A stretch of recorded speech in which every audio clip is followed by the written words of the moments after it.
Hello, everybody, and welcome to the inaugural VIA Pioneers Speaker Series. This is the first of what we think will be many presentations from leading practitioners and experts around the world speaking about best practices. Oh, we're having technical problems, so let me pause for a moment. Okay, we were having some technical difficulties there, but I just want to welcome everyone to the VIA Pioneer Speaker Series. This is our first session of many different sessions in this monthly event, and I could think of no better way than to start this inaugural series other than to start it with Dr. Tayyab Rashid. And so I'll be introducing him in a moment.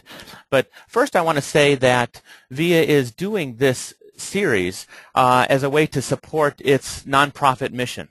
And one of VIA's main missions is to strengthen the world, and to do that by teaching everybody, certainly practitioners and educators and business people and psychologists and coaches, and just people in the general public, teaching people about the latest science, the latest research, and the best practices for working with character strengths. And so we thought that why not turn to those people that are in the field and doing the legwork and the groundwork with character strengths around the world. Why not go directly to them and have them share with people around the world about what they're doing so that more people can have that wisdom and be able to apply this into their own practice. So this VIA Pioneer Speaker Series will be offered each month, and you can look at our website for other sessions that we already have scheduled. And we will be changing the days and times each month in order to accommodate the speaker schedule, and so that will also help to accommodate people from different time zones. And so we're pleased about that. Each session will be recorded and archived on our website, so if you don't get a chance to hear the whole session or miss one in a month, you can come back and look and see if there was articles and things like that that the speaker was recommending as well. And each session will have different styles, different formats. So some will have more of a live case review approach. Some will have more PowerPoint. Some will be more conversation-based with me. Some will be question and answer. So different formats each month. And finally, each of these sessions will be grouped by themes. So the first 4 months, we are going to have the theme of one-on-one helping relationships. So the world helping in the world of coaching and psychology and social work and counseling. And so today, I am very pleased to have Dr. Tayyab Rashid as our first speaker in this series of counseling and coaching and psychotherapy. Now, a lot of you know Tayyab Rashid. Tayyab is a licensed clinical psychologist. He works at the University of Toronto on the Health and Wellness Center. He's a lead consultant for applied research for us here at the VIA Institute. He's co-developer of positive psychotherapy with Marty Seligman, which he'll be telling you more about.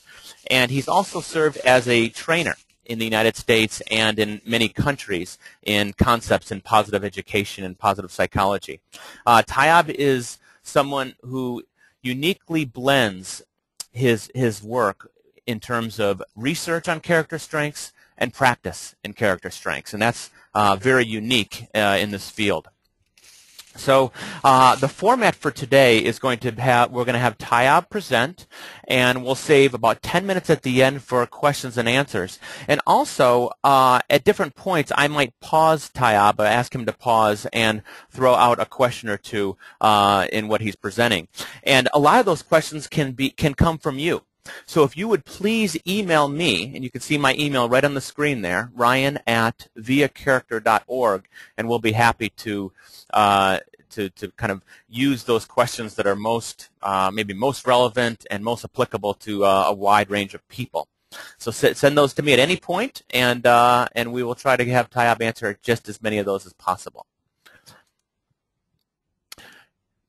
And so I'm going to actually turn it over now to Tayyab. And Tayyab, welcome here, and the control is over to you now for presenting. All right, thank you so much, Ryan. So here we go. So Ryan, can you see my screen? Yes. Looks good. Thank you. How do I reduce the... There's that red arrow to the left of the go-to. Okay, great. All right. So welcome, everyone. It's my pleasure to share my thoughts and some experiences of using character strengths in counseling and psychotherapy. I also want to do a disclaimer that English is not my first language, so sometimes if my you don't understand any word by the way I say it, feel free to email me back and I'll be happy to write the concept. With that, I am going to move with very first concept.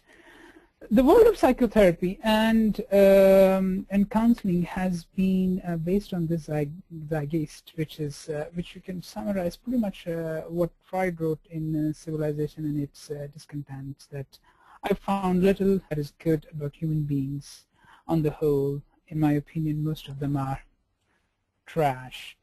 Well, his work has many wonderful things which are not trash or trashy, but it certainly has influenced our thinking about human beings, and that thinking has crept, that has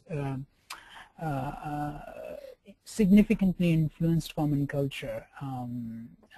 So what basically is psychotherapy for more than 100 years has been all but trying to negotiate the boundaries between unconscious and conscious, so we can bring all the unconscious impulses, namely sexual, aggressive, into more acceptable ways. So that's a predominant thought in psychotherapy and counseling has been, and then we have other varieties of behaviorism and cognitive psychology, which are interesting. But all of them, basically, what we are fighting against damage control. And why we do that? Because our brain, by default, is nicely glued towards negatives, because, as you can see, research by Rosen and by Masters and colleagues, negatives stand out much more saliently. They are very hard to let go of. In this very room where I'm speaking with you, my clients tell me small offenses sometimes remain with them for years, and they chew on and on them. We also pay much more attention to negatives because of 30 students. If one student is just being disruptive, the teacher's attention is going to be on that because it's violating the norms. And last but not least, the negatives and positive of equal valence have different impact. Danny Kahneman in 1979 experimentally proved, is a psychologist, Nobel laureate at Princeton, he proved experimentally that losing $10 stings more than gaining $10. So I just want to put this thing out. Psychotherapy and counseling has focused on negatives, and the predominant theme has been damage control.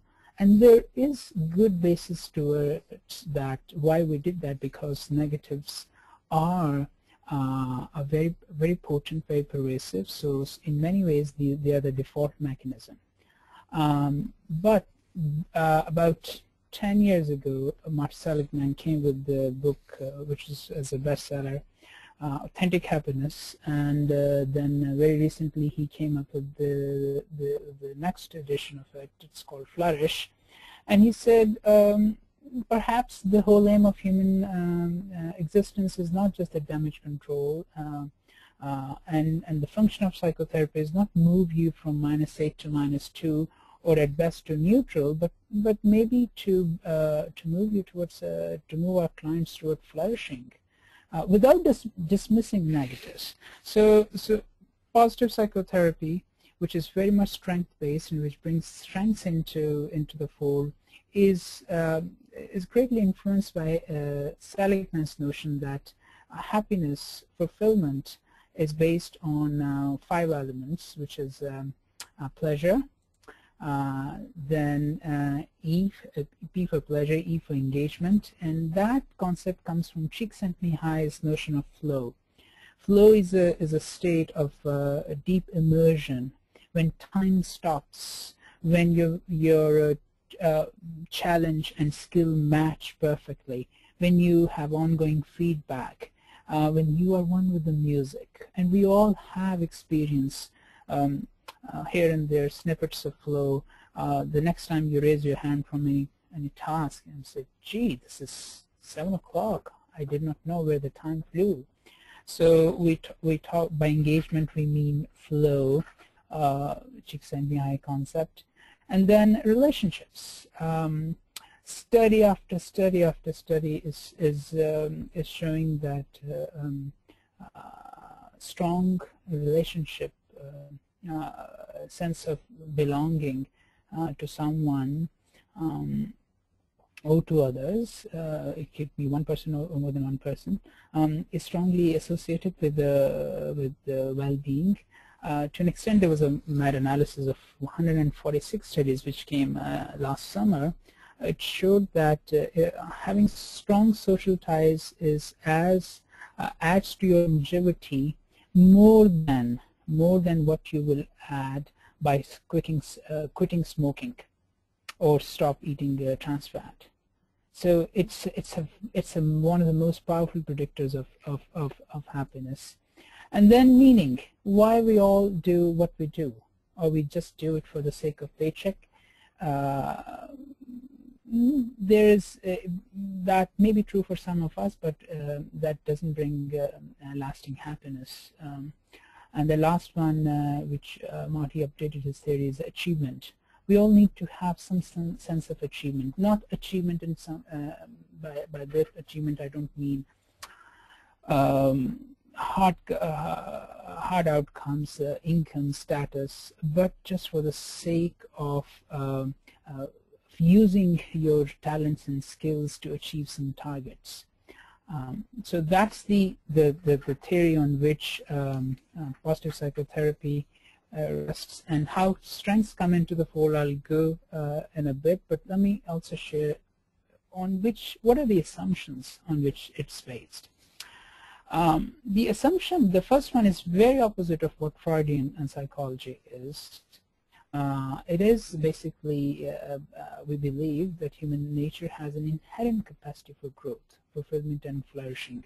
It's, again, not all the struggle to quash the unconscious motivation of self-preservation and aggression. No, we are geared, we're inbuilt towards growth. And positive emotions and traits, namely strengths, are as authentic as symptoms. Who says that, I mean, we believe, and I said just a minute ago that negatives have more valence, but that doesn't mean the positives are any less important. It is the way we perceive them, because negatives stand out more. So especially in psychotherapy, in helping profession, I believe gratitude is as important as grudge. Humility is as important as hubris or arrogance. Cooperation is as important as competition. And the last but not least assumption, which I have discussed in some of my papers, is that positive emotions and strengths, and discussing them, is curative. We have tons of data on psychotherapy literature which shows that therapeutic relationship is the foundation of a change, of outcome, and we believe that that relationship is best built on empathy, by aligning with the client, validating the negative emotions. But I think it's not only negative emotions. It could also be by discussing and coming in, bringing into the fold positive emotions and strength that an authentic, a genuine relationship can be built. So these are the three assumptions. What are the implications of that? I think the biggest implication of that is the therapist or the counselor or clinician is no longer an authoritative figure which has this expertise in diagnosing that you have ADHD, depression, and anxiety. But that, in addition to that is there, but in addition to that, the clinician also becomes a witness, and first-hand, very intimate yet professional witness of clients' deepest and most authentic psychological assets, namely strengths. And if you work from that framework, what Angela Duckworth and colleagues have adopted, it's the therapy and counseling become a process of building what's strong, to supplement fixing what's strong. So without dismissing what is lacking, we also need to focus in psychotherapy to build what is already there, the intact resources. And more specifically, when you work from that paradigm, and it's a paradigm shift, the clients no longer are arrested or perceived as arrested by this unconscious forces who have these flawed thinking, have troubled relationships, and who need these regimens of SSIRs and other medication to rejig their neurocircuitry.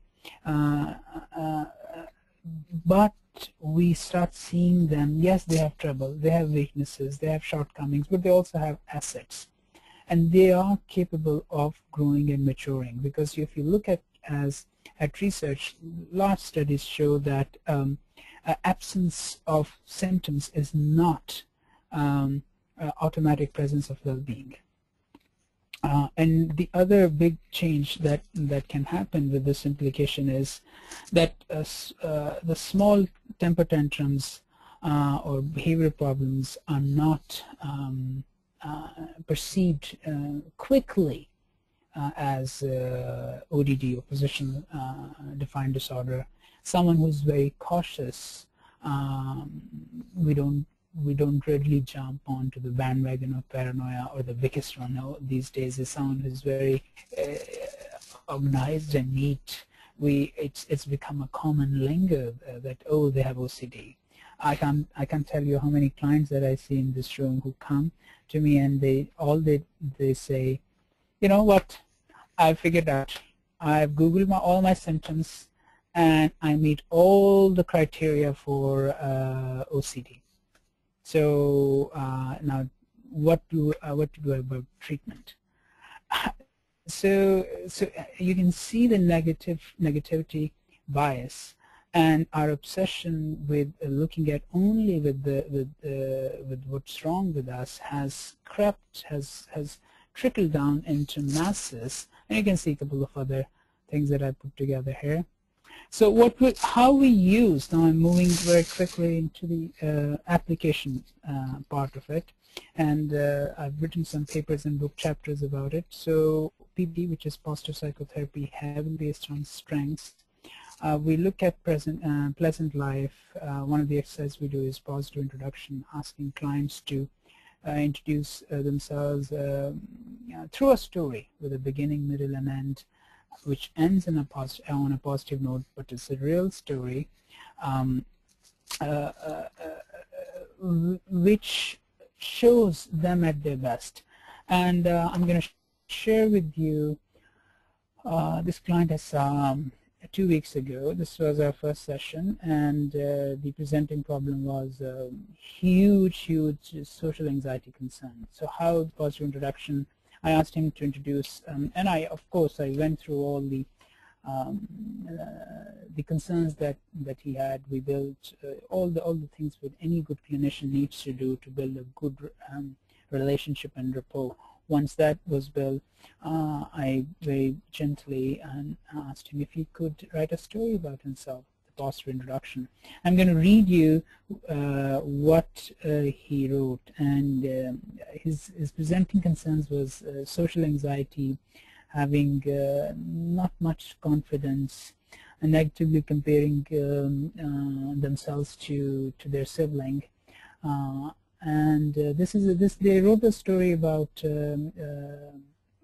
when they were in high school, and the basketball team, bit shy, so never really made an effort to to stand out. So always sitting on the benches, and it was one of the last games of the season, and the fate of the team depending on if they win the game to move on to the next stages.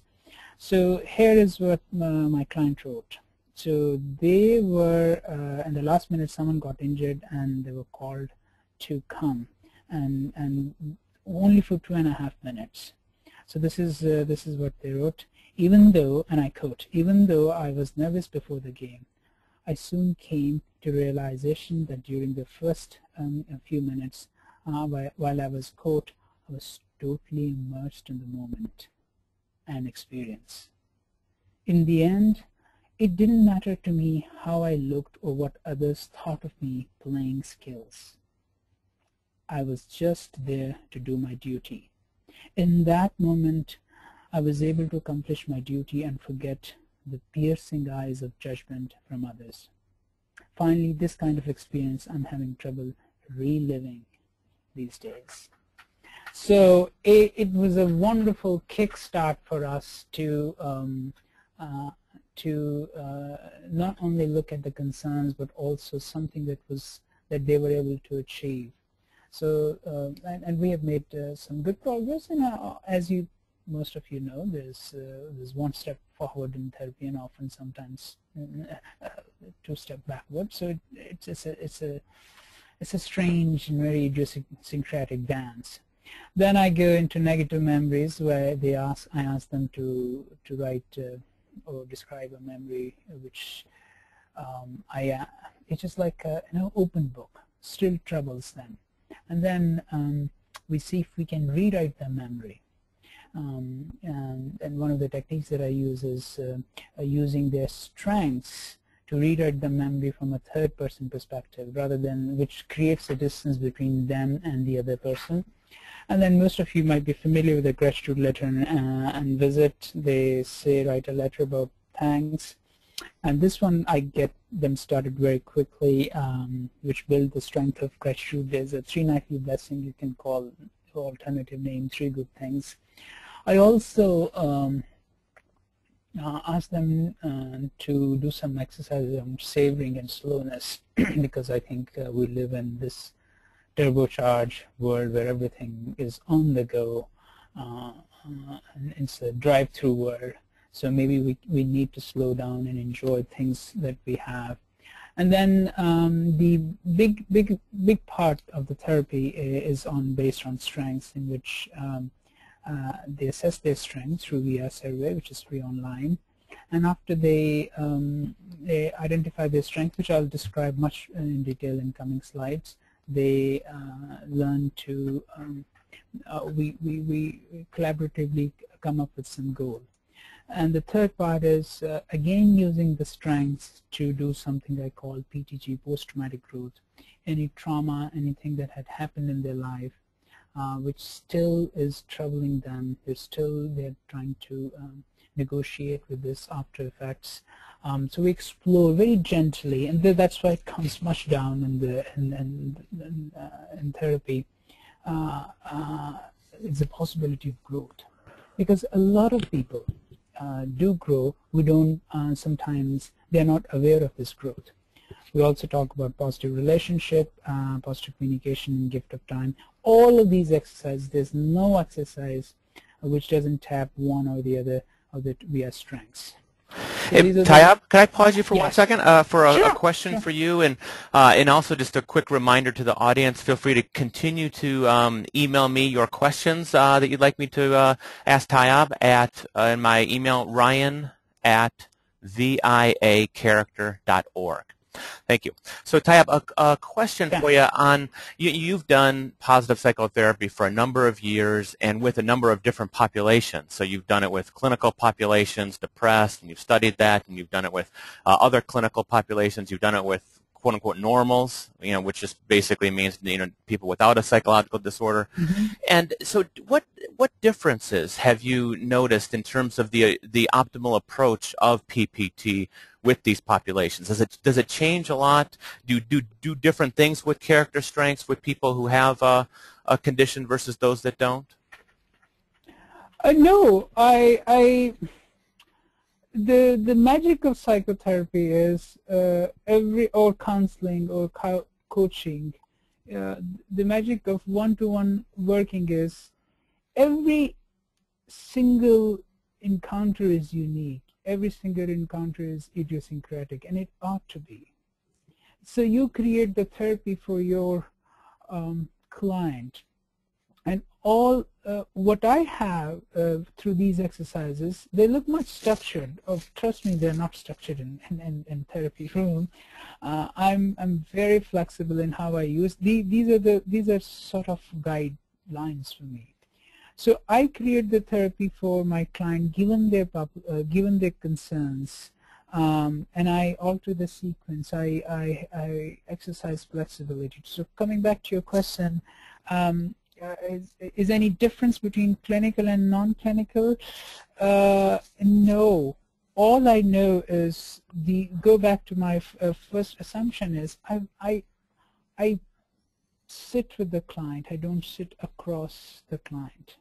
I mean, still, unfortunately, the set of my therapy room is across, but metaphorically speaking, I sit with the client, and it's much more easier for me to sit with the client to the language of strengths, but not to the language of symptoms only. Because when I do this language of symptoms, the hierarchical distance, the power differential increases, and I go somewhere in a different place, and what my client says is who they are already bringing a baggage of issues, and all they're saying is how messed up I am. And only my clinician, my therapist is confirming that. Yes, yes. Now, one other question thank you for that. One other question that's come in is kind of real quick. I'll let you get back to the presentation. How do you balance empathizing with the person's pain and suffering with a strength-based approach? How do you balance that? How do you do one first then the other? How do you work with that dynamic? Well, I was going to answer that. It's coming in the next slide, but let's get okay. Right well, now. Well, go ahead. Yeah. Psychotherapy and counseling one-to-one work with any client, in my view, is always collaborative, and in that collaboration, it's based on relationship. It's rarely based on technique.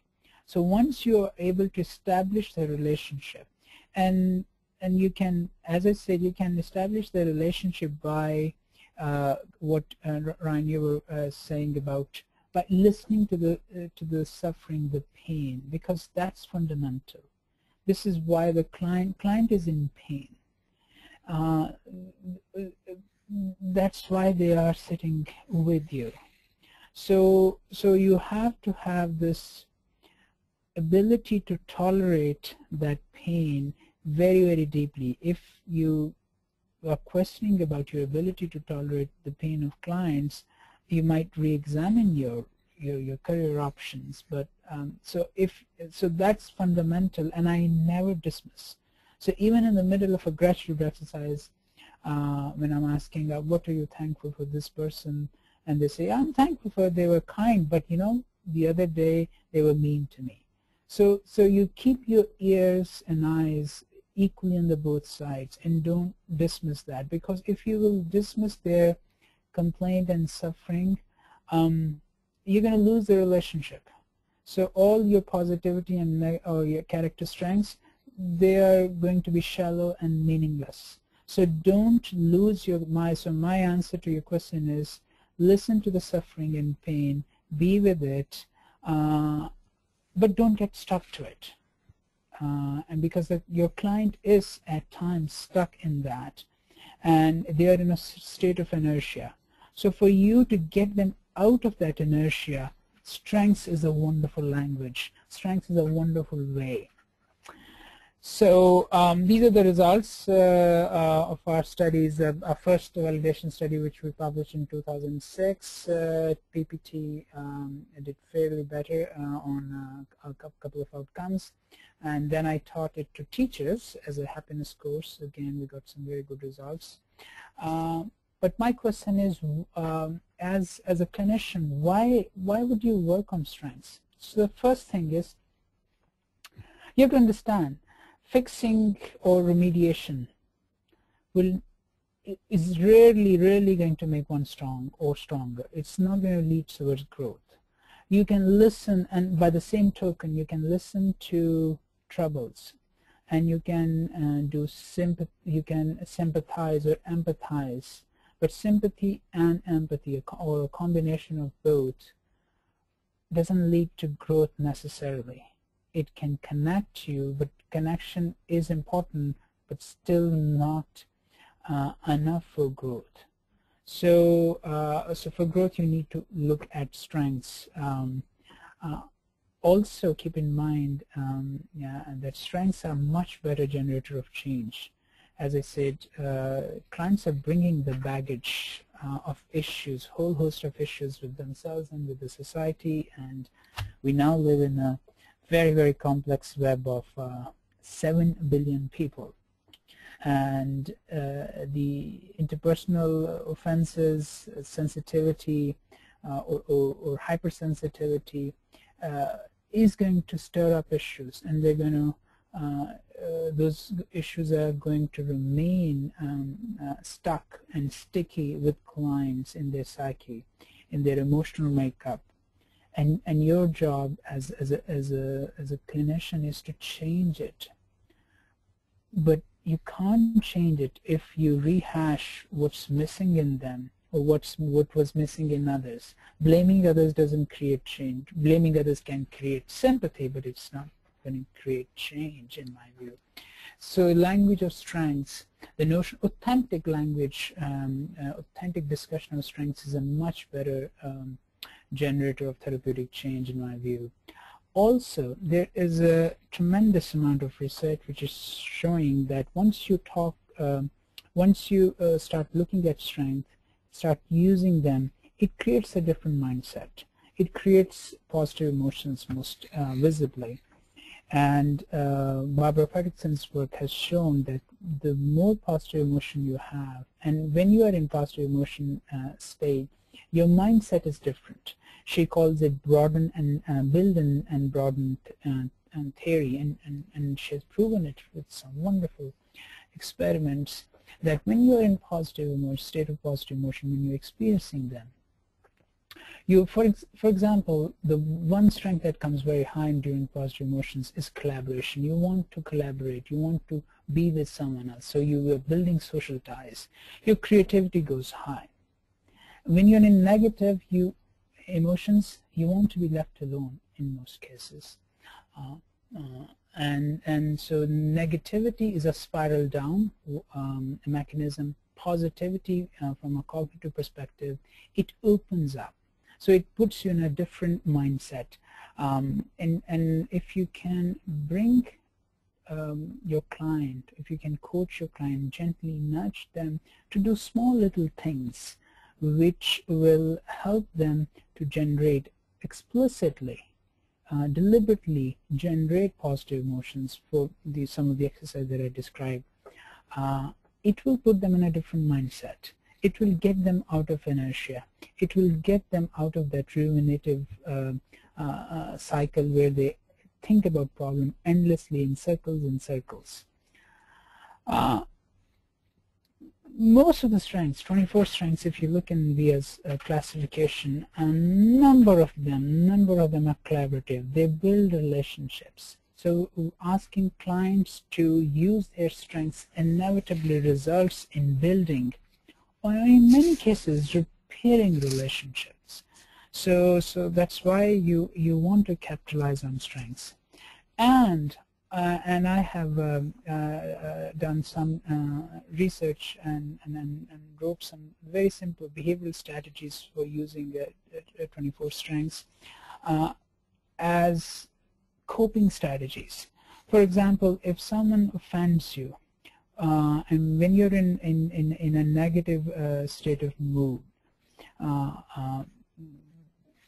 how can you cope rather than brooding and wallowing over that offense, which you can do for a while, but if you find them you can't get out of it, it just that mental attention, that vocabulary that is tucked somewhere back in your mind, that you know what, I also have the strength of optimism, or I can use my strength of optimism to look at the situation differently.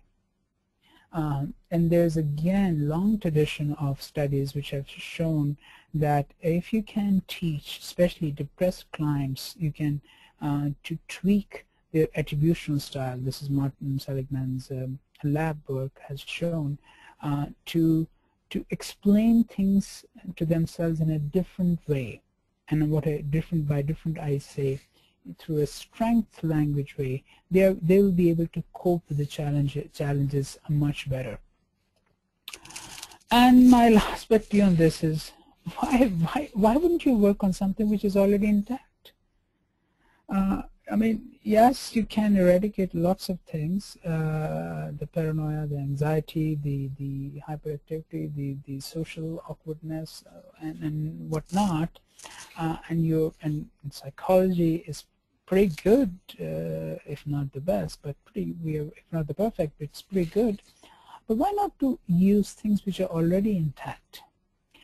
Let me give you an example. If I could draw your attention to those who are familiar with the cognitive literature, Alison Beck's model of using thinking shortcuts, which often land us into trouble.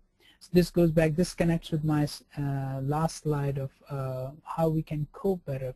So these must be familiar to those who work from a cognitive behavioral model, that when we often find ourselves in trouble when we use these thinking shortcuts.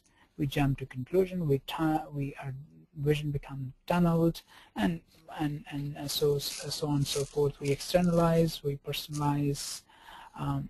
So this is pretty very well validated, very well proven that we do this. These are our thinking problems. These are faulty thinking. Now, if you marry language of strengths, and if your client knows, when I jump to conclusion, maybe this is the time I can be open-minded. And if they can't do it because they're in a hot seat of emotions, they can come to your office and they say, at that time I did that, and as a mindful and as a compassionate therapist, you might inquire, was it, do you think that was you jumped to conclusion? And once that conversation happened, the next step is how you can be more open-minded, how you can ask more questions. So when your vision becomes tunneled, how you can build perspective.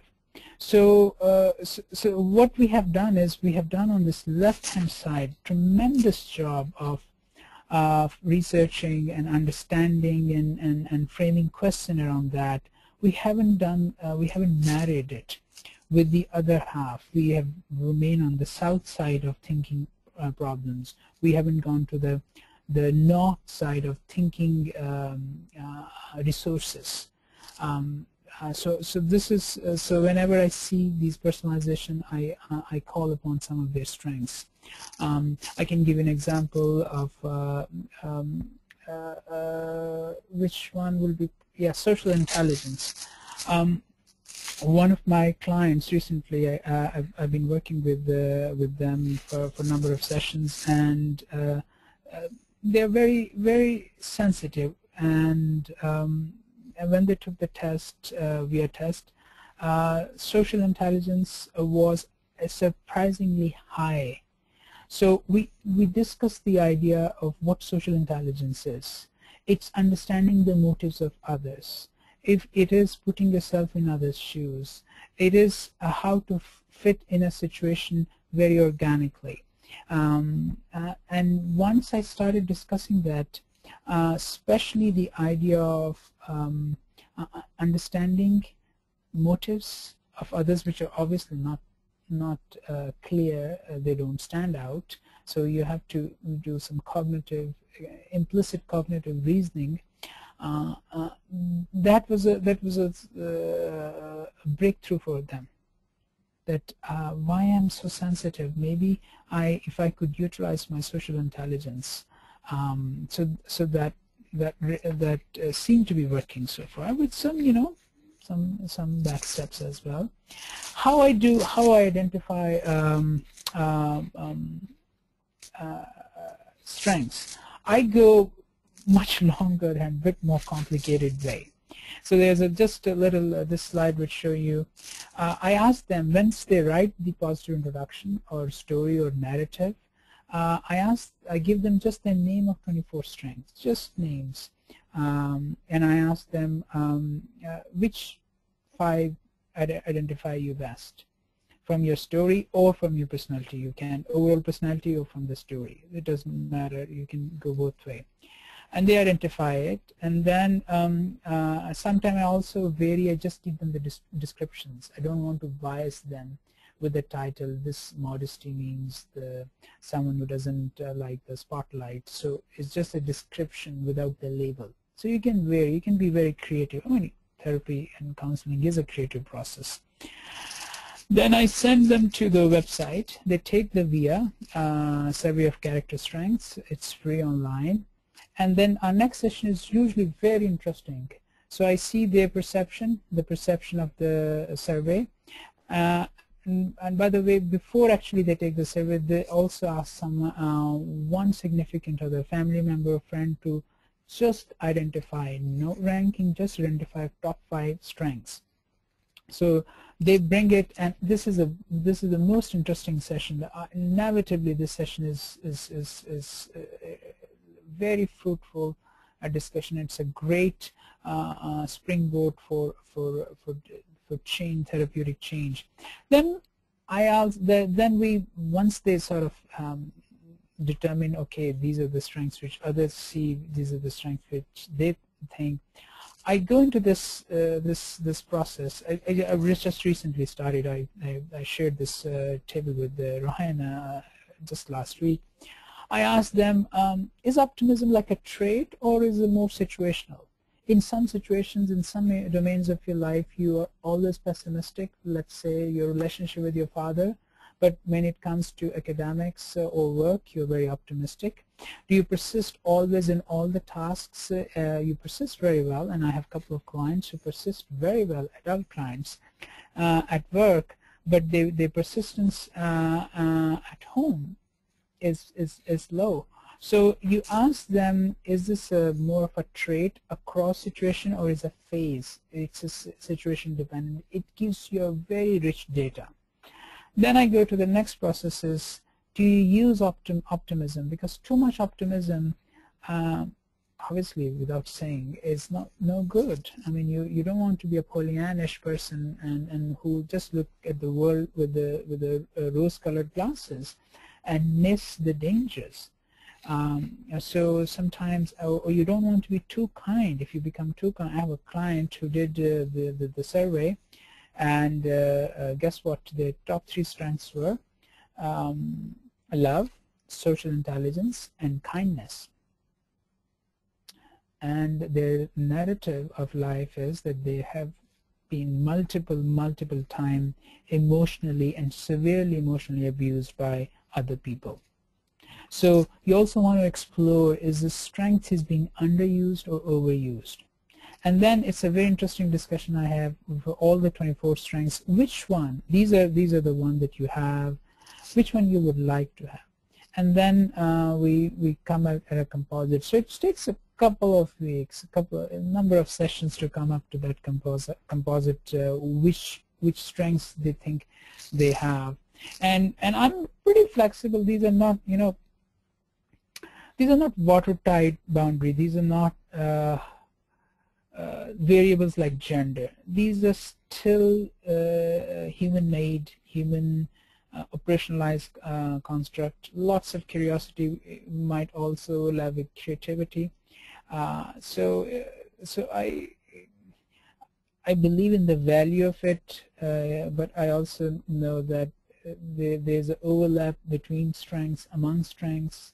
They correlate high, one correlates high with the others. They're not totally mutually exclusive. So, so that's why you go with a very flexible approach. And once I identify their strengths, I ask them, what's the act of naming your strength means? Because Johnny, who has been in my office for 6 times, have always been telling me that mother has been telling him that when he was a young boy, what thing he needed to do was rowdy. The father was not happy with him, and the teacher complained. So all he heard is, or a number of times, what he have heard is very elaborative description of negatives, things which are missing. He also got some positive. Let's be realistic. I mean, those who get lots of negative, they are in much more trouble. But got the positives, but the positives are usually just very broad stroke. They are not fine-grained. They are not granular, detailed, or authentic. They're just sometimes surface dusting. So this practice of using strengths is, if you want to make it slow, make it authentic, make it organic for the client. Don't rush through it. So, and ask, what does this do for you? Before identification of these strengths, were you able to identify strengths with ease in concrete terms? Most of them would tell no. And it's also, this goes back to the desired question, are you curious about your lesser strength? I don't call them weakness. And at work, do you seem to know who best would be, who would be the best person for which job and why? This goes back to the interaction and interpersonal relationship. We seem to know, for some reason, again by the negativity default, that we are much more attuned, much more accustomed to the weakness of others, but we little know their strengths. We might be very well aware of their talents and skills. So he's good at computers, he's number crunching, he's tech savvy, good at connecting, but the deep social and emotional characteristics, we often are oblivious of that. And I ask them, is helping people to understand their strengths is deeply important to you? This is a larger question that I ask them.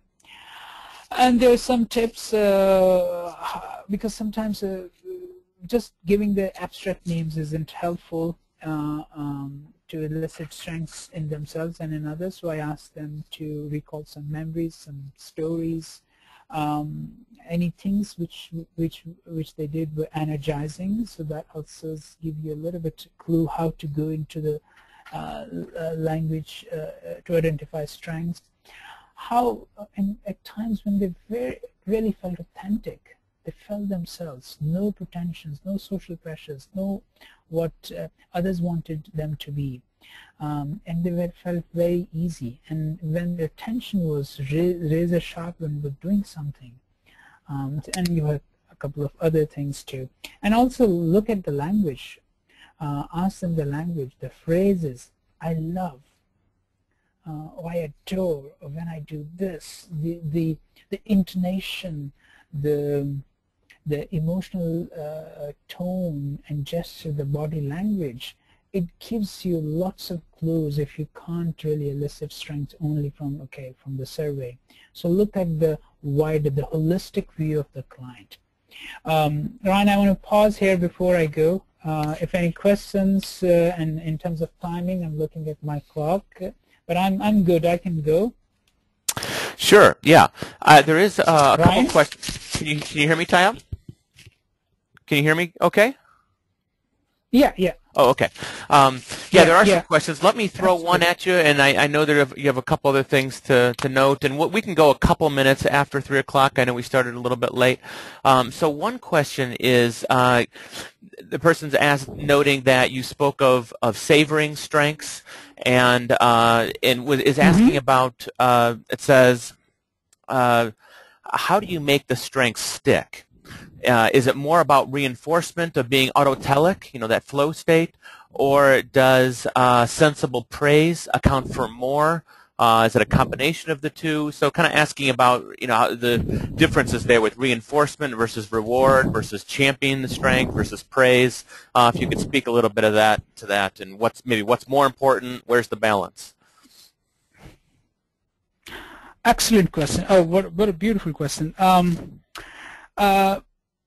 Spice spice is the life of strengths. So you can't just use one behavior to exhibit or demonstrate strength.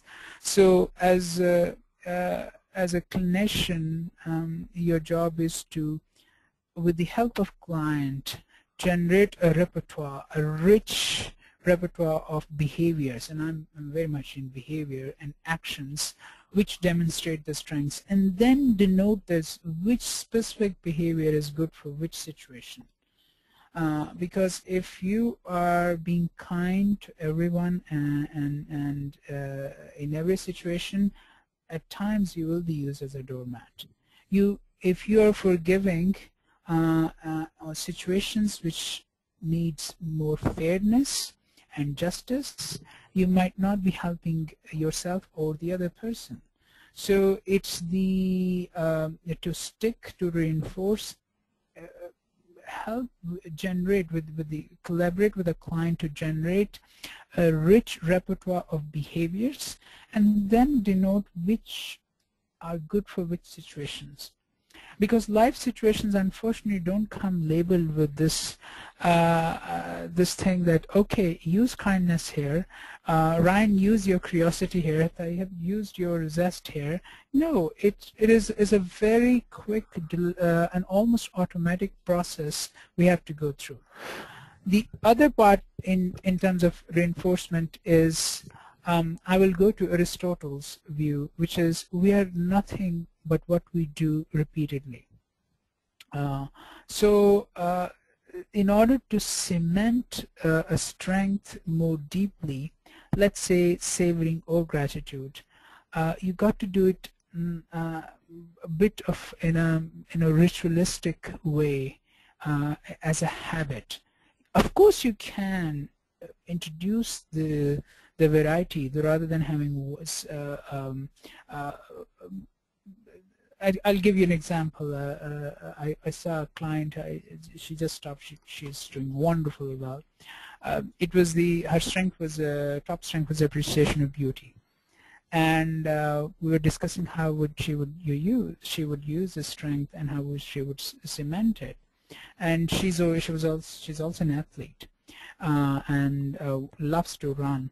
So what we came up is that rather than going to the same running route, she would alter her route to and then notice different things which she would appreciate. So you do the action repeatedly, but vary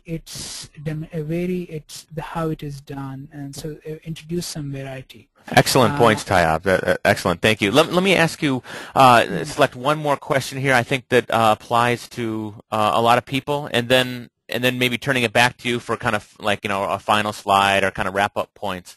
But this question comes from a wellness coach saying, "I'm a guide and I'm a coach, but I'm not a psychologist and I'm not a therapist. So what would be the recommendation on an approach for me in applying strengths when I'm working with clients?"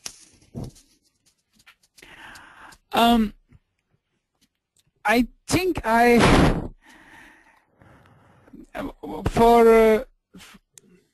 for professional and for perhaps legal and other purposes, we have made these distinctions.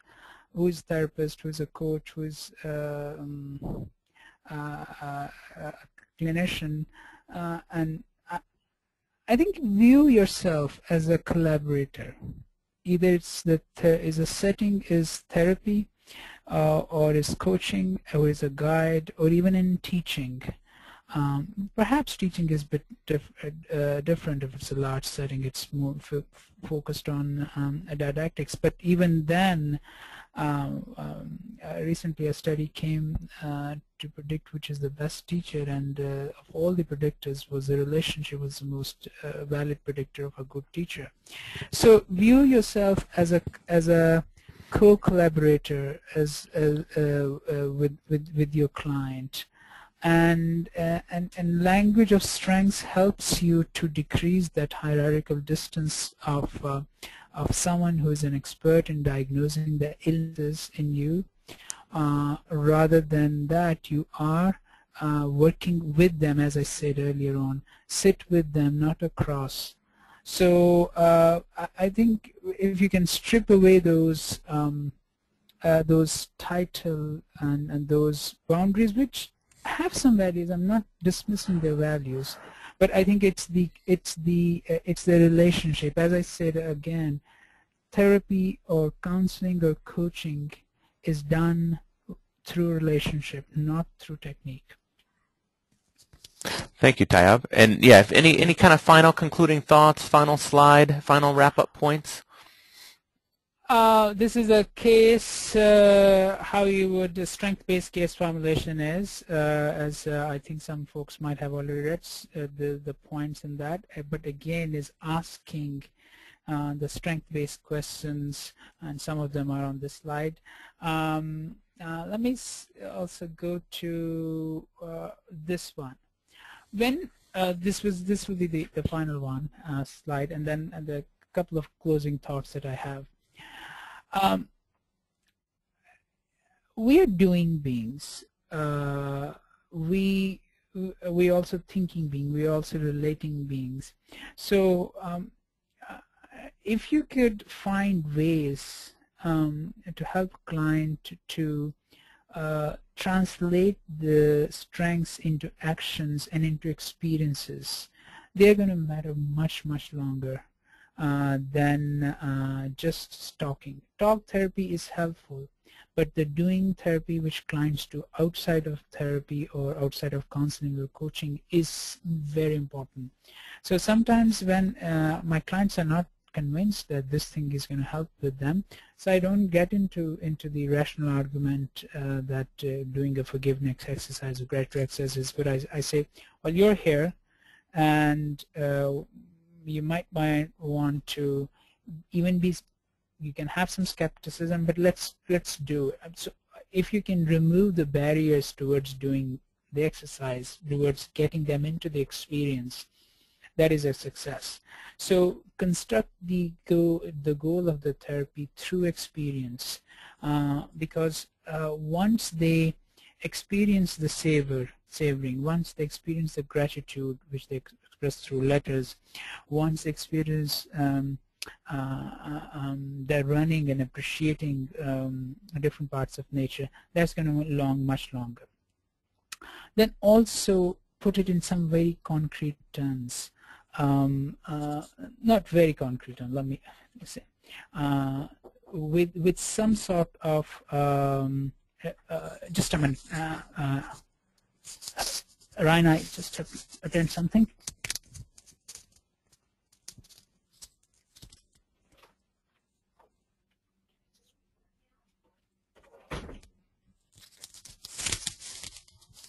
Sorry, Ryan, I'm back. So put them in some sort of a goal, some sort of a concrete thing with which towards they are progressing, which marks there's a beginning, there's a middle, and there's an end phase. As I said, that particular goal, and that could be, the goal could be what sort of a person you would like to be at the end of if our work together is successful. How would you like you to how the things would be different. Another typical question that we ask in one-to-one relationship, because that vision of self-efficacy guided through strengths is going to be very powerful, and it's going to direct their attention. It's going to be sort of a hub of their mental activity. With that, I'm going to close with the final slide, and I'm just going to go to this one. It's not what you do in one-to-one helping relationship. It's how. Okay, and as I said, the how of the one-to-one help is relationship. Use these exercises. Use these strengths very flexibly. I use the metaphor of skeleton. They give you a skeleton idea, but your client is going to bring it in the body, the flesh, the life. And be confident and compassionate.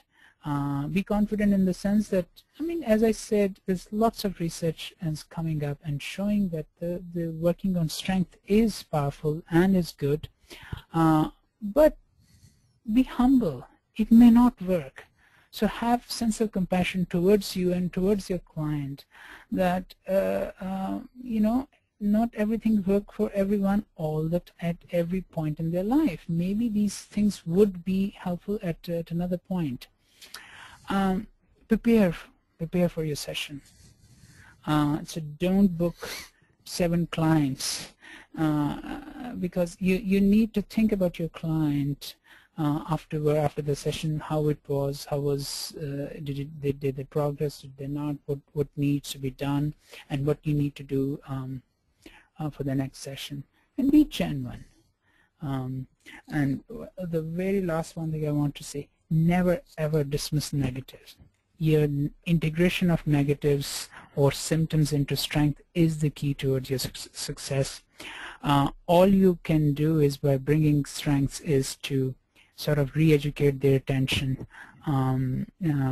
by building up their memories towards the positive experiences.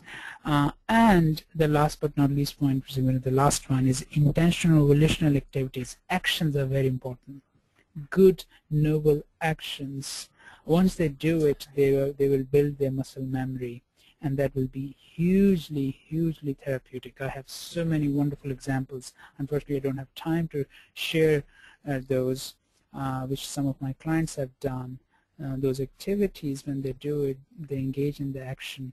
That brings a much more powerful change than just rehashing the traumatic memories or the frozen moments of the past, or just retweaking their faulty thinking. And that's it, Ryan. Well, thank you very much, Tayyab. Real quick, everybody, before you go, I have a couple other logistic points to note, but first I just want to thank you, Tayyab, for such a wonderful presentation. And what's fascinating about this is that just the process of this is that I can observe and strength spot in you. Because your compassion and your genuineness, your honesty, your interest in this topic just really shines forth. So even though we're not actually seeing you live and not seeing your face as you present, we can tell that certainly many character strengths in you are shining forth. And thank you for that, for enlightening us on so many topics. There was a lot of overview of key positive psychology concepts, a lot of unique ways to look at character strengths in terms of desired strengths and phasic strengths and overuse of strengths and underuse of strengths. The fascinating area we could talk a long time about the thought shortcuts and the strength-based long cuts is fascinating as well. So we appreciate that very much, Tayyab. I am very, very humbled and thankful for this opportunity. Excellent. And Tayyab, if you could hit change presenter and send me back the controls of the slide so people will see my screen. And I just want to say some questions that people came up. One question that came up actually a few times is, are Tayyab slides available? And the best answer to that is that if that's part of the recording. So VIA will have all of these speaker series sessions recorded and archived on our site, and we'll send you more information on that. And what will happen is you'll be able to sort of click on Tayyab Rashid's name, or however we'll have that set up, and you'll be able to hear the audio and see the slides just as they were presented this time. So you'll be able to, if there's anything that went by too quickly, you'll be able to pause at that certain point. So that answers a bunch of your questions. Others were wondering about other topics, and so let me tell you that you can look on our site for some of the future topics in terms of using strengths in coaching and counseling. And next month, you can mark your calendars for December 7th at noon. We'll have Robert Biswas-Diener, another leading practitioner in the area of strengths. He'll be talking about advanced issues with character strengths. So it's really going to be a really nice follow-up to what Tayyab has here, and he'll go into issues relating to the golden mean of strengths and strength blindness and the social cost of strengths and things like that. So that will be one that you won't want to miss. And then in January, you'll be able to hear Dr. Carol Kaufman from Harvard speaking about strengths in executive coaching and supervision, and she's going to have people present cases to her live, and she'll be offering feedback in that session. And then, of course, we have Dr. Susie Green in February, who will be giving her perspective as a psychologist and coach in Australia and strength-based approach. She's another leading figure in strengths-based practice. So very exciting things happening. After those, by the way, after this sort of theme, then later on, so we're talking around March of next year, we're going to move into strengths in the business world. And so we have some speakers lined up for people who have been working systematically in companies and how they take a strength-based approach to teamwork. And then we'll have one on strength-based approach to leadership the following month, and so forth. So we hope to whet people's appetites and help people to dive deeply into many different areas here. And a final thing I want to say is on the screen here, this was kind of flashing back and forth before Tayyab and I began, and this is just to let you know about a couple things that have been developing at VIA. One thing that we just came out with a couple weeks ago is the new VIA Pro report. And so this is a character strengths report. It's a 25-page report that builds off of the person's results on the VIA survey. So it's not a new survey. It's a new way of getting feedback and working with clients based on the results. And it goes deeper than the previous report that we'd been using. So this essentially replaces the old one. And this goes into issues of overuse and underuse, and it goes more clearly into some of the research and best practices. There's one intervention for each character strength. There's an accompanying 12-page practitioner guide for how to take a strength-based approach and how to use the report. So I would encourage you to go to the website there, viapros.org, and learn more about the VIA Pro report, and those are available for purchasing for any of your clients.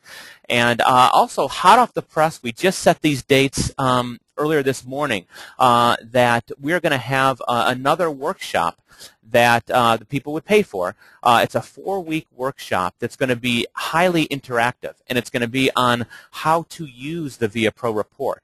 And so this is going to be co-led by two people, two psychologists at VIA, so myself and Dr. Donna Mayerson.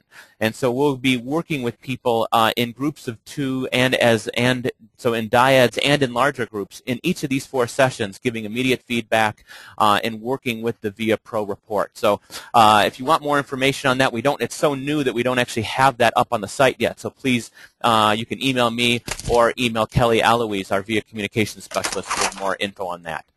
So thank you again to Tayyab Rashid. Thanks to all of you for your attentiveness, and we'll look forward to seeing you next month, December 7th, if not before.